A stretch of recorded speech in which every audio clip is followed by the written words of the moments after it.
cette première partie. Effectivement, donc je vais vous faire tout d'abord une introduction au travers d'une présentation pour expliquer le pourquoi finalement de cette mise en cette mise en relation entre l'analogique, le numérique et le BIM, parce que c'est des questions qui se posent finalement depuis des siècles au niveau de la pratique de l'architecture et de manière plus large en fait de la construction, sur l'évolution des outils, sur l'évolution des pratiques, le rôle de l'architecte aussi, et ce en quoi finalement tous les nouveaux outils changent la place de l'architecte finalement entre tous les acteurs du projet, et plus particulièrement l'impact des outils sur la créativité architecturale. Alors, c'est vrai que c'est un sujet qui m'intéresse parce que j'ai une formation d'architecte, j'ai été diplômé du P7, je suis dans le domaine de la 3D depuis, on va dire, un peu plus de 26 ans. J'ai commencé sur des technologies qui étaient à l'époque naissantes pour beaucoup sur plateforme macOS. J'ai été aussi product manager chez Advent, en fait, chez le distributeur français de Graphisoft. Et j'étais un ancien élève de Paul Lémon, dont je vais dire quelques mots juste après, parce qu'il était relativement visionnaire lui aussi par rapport aux outils, par rapport aux approches. Il avait toujours cette volonté finalement que l'architecte soit au centre, au cœur du projet. Ça m'intéresse aussi parce que, au-delà de ce que j'ai pu faire chez Advent, chez Autodesk, j'ai lancé un produit qui s'appelle Revit, en fait, qui est l'un des outils qui est de plus en plus utilisé finalement dans les projets de construction. Et simplement pour la petite anecdote, à l'époque où je l'ai lancé, j'étais l'un des seuls architectes au sein d'Autodesk, en tout cas Autodesk France, et c'est vrai que c'était vraiment une bataille d'arriver à expliquer finalement l'intérêt d'un outil BIM, quel que soit l'outil finalement, par rapport à des outils CAO comme AutoCAD. Il y avait une très très forte résistance déjà en interne, mais nous on le voyait au niveau des praticiens, c'était vraiment terrible d'arriver à leur expliquer finalement ce que ça allait leur apporter. J'ai aussi un blog qui s'appelle ABCD Blog, où j'essaie au quotidien de donner des informations sur les tendances du marché, les tendances de la technologie, les projets qui se font, aussi bien architecturalement parlant que technologiquement parlant, en sous-jacent, hein, bien entendu. Et à l'origine, le C et le D, c'était pour Conceptual Design, c'est-à-dire la traduction française est un peu maladroite, hein, c'est conception conceptuelle, on pourrait traduire ça par esquisse en français, parce que bien que ne pratiquant plus énormément la partie technique, je suis toujours attaché à comprendre finalement ce que ces outils vont apporter aux professionnels. Et sinon, je me suis occupé d'agences, je me suis occupé de la transition numérique de beaucoup d'agences en Europe qui sont passées justement de la CAO au BIM, et ça a été une expérience extrêmement passionnante. Et on voit les résistances qui peuvent exister. Donc, je me suis occupé de Zaadis, je me suis occupé d'entreprises de construction, de Gaeo Lenti, de Piero Lissoni, Antonio Citterio en Italie. Et à chaque fois, c'est des parcours assez intéressants, des échanges assez intéressants.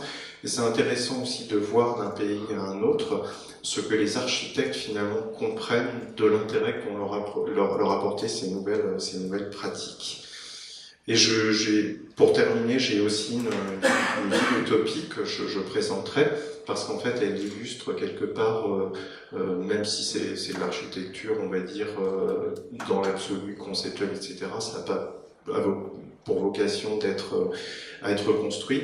Mais j'ai une ville utopique sur Facebook qui est suivie par plus de 92 000 personnes, qui a été bâtie finalement de zéro, sur la base simplement d'un plan de Rome pour la première et de Milan pour la deuxième. Et ça me permet justement d'expérimenter ces nouvelles approches et ce que ça peut apporter finalement au quotidien. Alors juste un petit retour en arrière, bon, vous le savez tous, hein, aux origines de la perspective.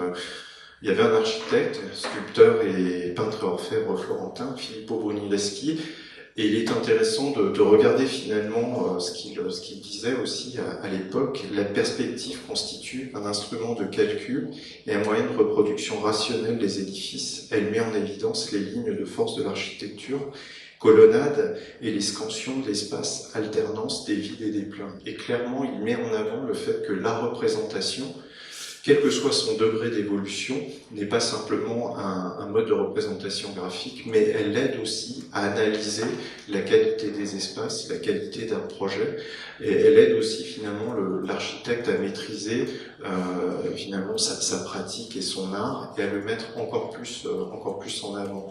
Donc déjà à cette époque-là, il y avait ces préoccupations, et on les retrouve finalement avec le BIM, puisque c'est une manière aussi de maîtriser certains aspects du projet. Ensuite, sur la partie croquis, puisque finalement la perspective et le croquis sont intimement liés, on ne peut pas dire je fais de la perspective et je ne vais pas faire du croquis, ou je ne fais du croquis, je ne ferai pas de perspective. Le croquis est aussi un instrument de recherche incontournable pour quelqu'un comme Léonard de Vinci, qui s'en servait en permanence pour analyser.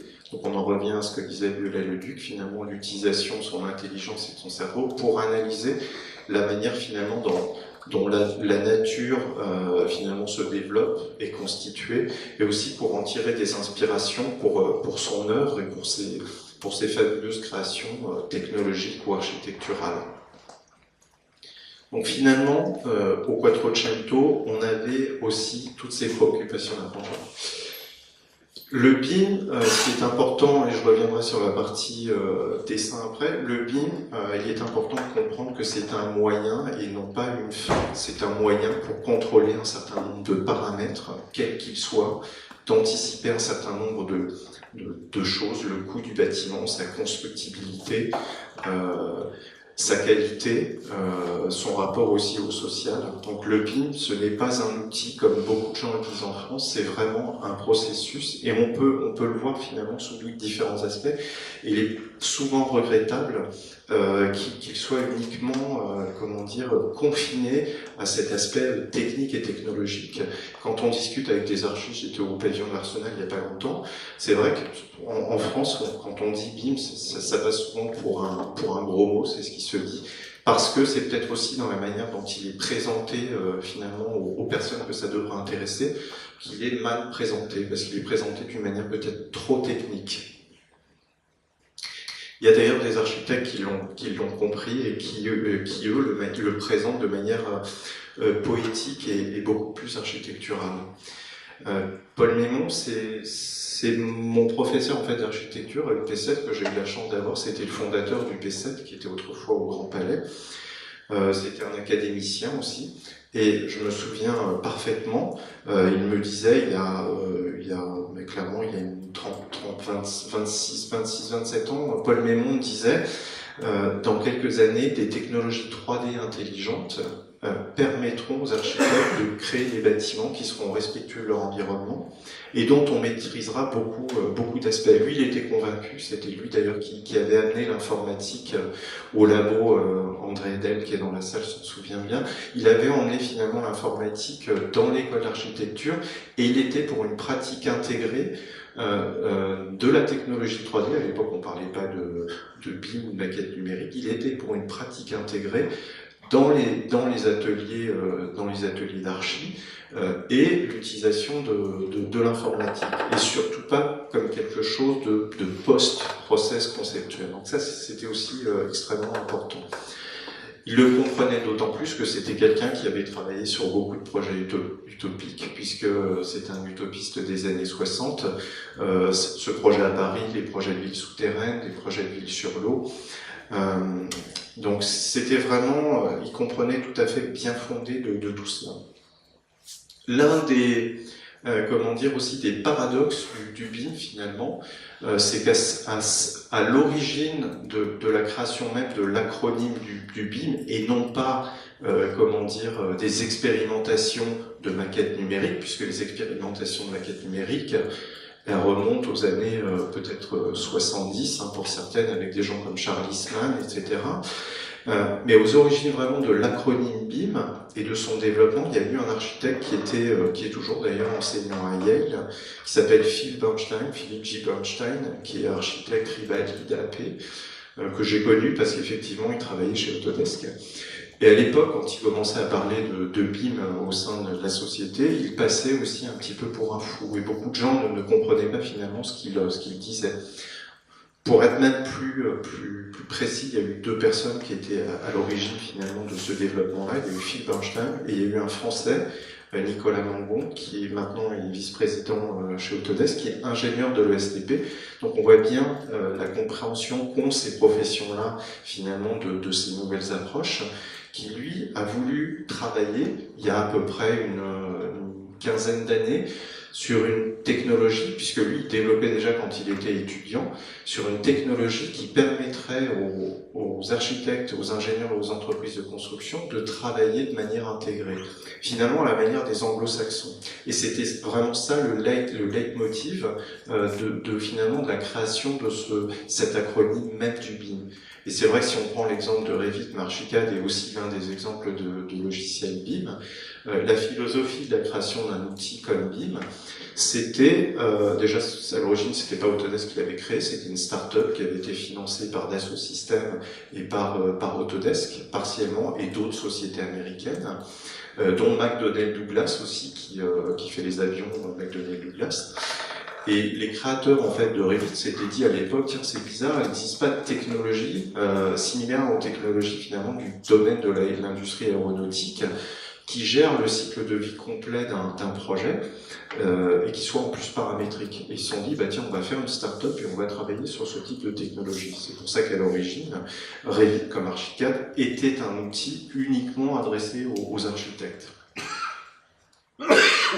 Donc il a écrit d'ailleurs des ouvrages sur le sujet, Phil Bernstein, et il a souhaité, d'ailleurs il a quitté en fait Autodesk l'année dernière, il a souhaité se concentrer, parce que c'est vraiment un passionné d'architecture, de technologie, de nouvelles approches, il a travaillé notamment pour César Pelli, il a souhaité revenir à son métier d'origine, pour finalement se ressourcer. Alors pourquoi le BIM est important pour les architectes et pourquoi la représentation de manière générale est importante pour les architectes? Parce que seul l'architecte a la maîtrise complète du projet. D'ailleurs, l'un des autres paradoxes, quand on regarde notamment ce qui se passe en France, c'est que la plupart des BIM managers, et je n'aime pas ce terme-là parce qu'il est restrictif, le BIM c'est juste un processus, à la limite, il faut juste le comprendre, le maîtriser, mais je ne souhaite pas particulièrement aux architectes de devenir BIM manager. Mais en tout cas, la plupart des BIM managers en France, en tout cas les meilleurs, sont des architectes de formation. Parce que justement, dans les écoles d'architecture, on nous apprend cette vision projet globale, on nous apprend à maîtriser finalement tous les corps d'État, on nous apprend tous les aspects socio-économiques, financiers, en termes de droit, etc.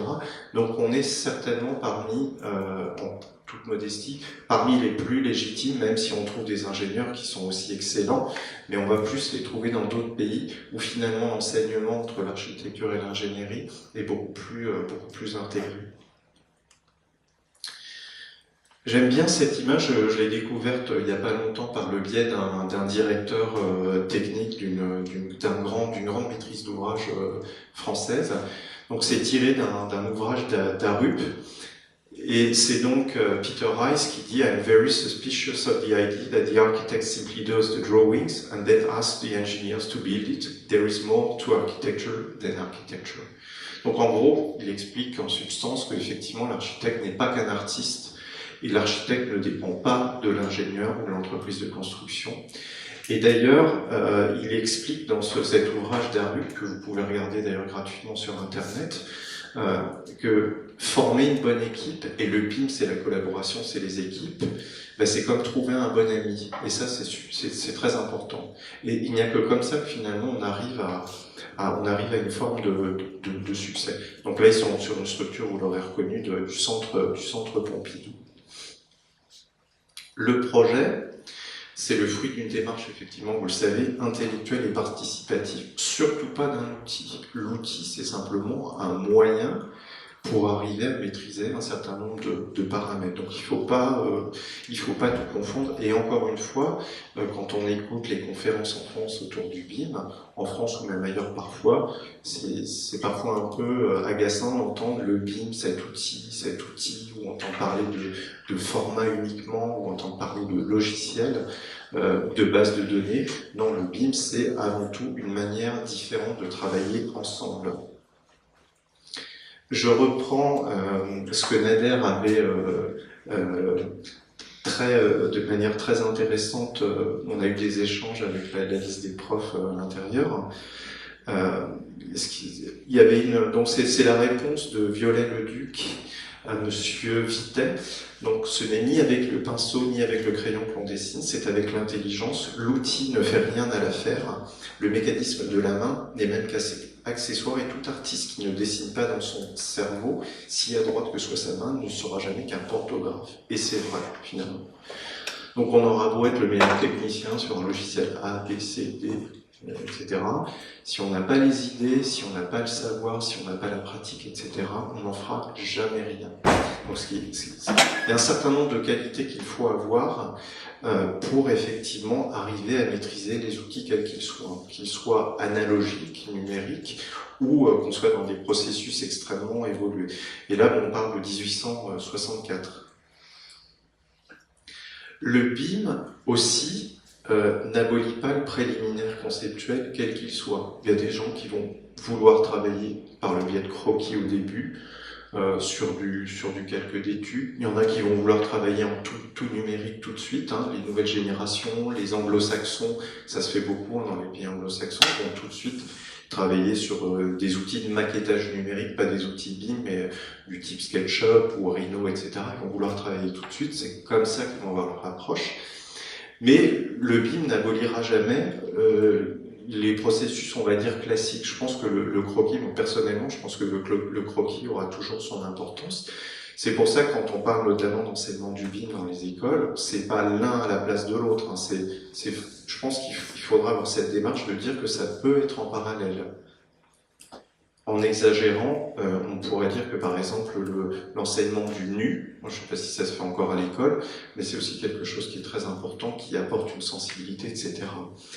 Donc c'est ça, le digital, si on regarde l'analogique versus le digital n'abolira pas le croquis de l'architecte, bien au contraire. Je pense qu'il aura tendance à réémerger, justement, de par ce besoin d'une humanité, d'une poésie, d'une sensualité que seuls les architectes peuvent porter, ou même les ingénieurs d'ailleurs, si on prend des exemples comme Mimram, qui est architecte-ingénieur, ou Peter Rice, etc. C'est des gens qui ont une véritable poésie dans leur manière de faire du projet. Alors effectivement, ensuite, du croquis, on ira jusqu'à des choses extrêmement évoluées, comme l'architecture computationnelle, ou comme cet exemple de pont en fait, sur le canal Ehrengracht en fait, à Amsterdam. En fait, c'est un pont imprimé, ça c'est des nouvelles approches. C'est un pont imprimé en 3D qui imprime lui-même ces guides qui permettent en fait aux robots d'auto-imprimer les structures en fait autoporteuses du pont. Et ce pont est issu lui-même du generative design, c'est-à-dire un niveau encore au-dessus finalement du BIM. Vous avez ici un croquis de Renzo Piano dans un ouvrage assez intéressant de Ron Slade justement sur la pratique du croquis. Alors, personnellement, je croque beaucoup depuis très longtemps, depuis l'âge de 14 ans, j'ai commencé à dessiner. J'ai finalement jamais arrêté, même quand j'ai été fasciné finalement par la 3D, parce que ma première en fait image, c'est quand j'avais fini mes études de collaborateur d'archi que je suis rentré pour la première fois à l'UP7. Je suis rentré dans le labo et j'ai eu un choc quand j'ai vu ces bâtiments en 3D à l'époque c'était des petits Mac SE, donc c'était tout petit comme ça. Je me suis dit, c'est extraordinaire, je pensais même pas que ça existait. Et après, je n'ai finalement plus lâché du tout la pratique des deux. Parce que finalement, l'un nourrit l'autre.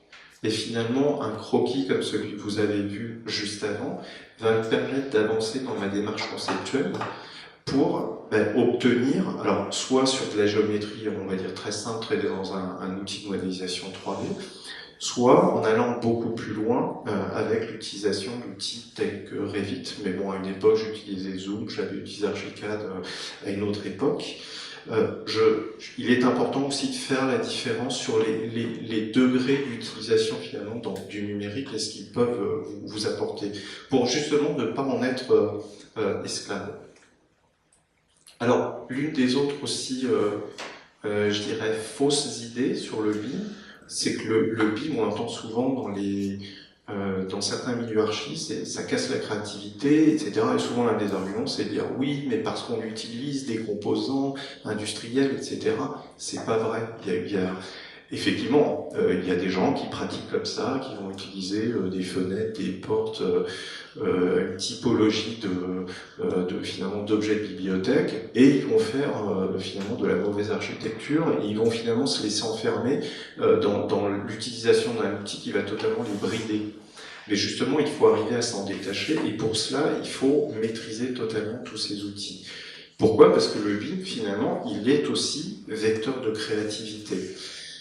Si on prend l'exemple, par exemple, de l'agence Louis Paillard, avec ce projet donc de la tour Skylight, qui va se faire à la Défense, c'est le premier projet de tour depuis plus de 30 ans. Il n'y avait pas eu de projet de tour de logement depuis plus de 30 ans à la Défense. Ça, c'est un projet qui est effectivement entièrement fait en BIM, avec une façade qui ressemble à une pointe de diamant. Et là, le BIM les a aidés notamment à maîtriser toute la partie finalement des gabarits extrêmement complexes à la Défense, mais aussi à travailler sur le dessin de cette façade et sur l'aménagement bien entendu de tous les espaces intérieurs et de la disposition du projet au sein de son environnement, de la maîtrise de tout ce qui touche à la lumière, les coûts, les quantités, etc. Et d'ailleurs, ce qui est intéressant avec Louis Paillard, c'est que c'est un praticien aussi du croquis et du dessin. Il a fait appel justement pour présenter je crois que c'est à la mairie, il me semble. Il avait fait appel au talent de l'un de ses amis qui fait de la lithographie pour présenter ce projet. Alors là, on est plutôt en post-processing, mais lui, c'est quelqu'un qui dessine beaucoup dans ses approches en fait conceptuelles. Par exemple, il fait des albums qu'il appelle les Ibaldon.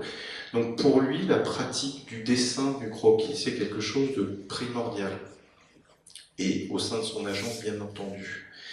Je vais prendre un autre exemple, un très beau projet qui est en train de se construire actuellement, Aqualagon de Jacques Ferrier, un projet de Disney, Disney et Pierre et Vacances. Projet assez poétique, et projet aussi totalement BIM. Et si on regarde un petit peu finalement la genèse de ce projet, c'est vrai que la genèse, c'est d'abord un croquis, aussi simple soit-il. On part de ce croquis, de cette idée, avec les lignes de force, et après on peut effectivement basculer sur de la maquette.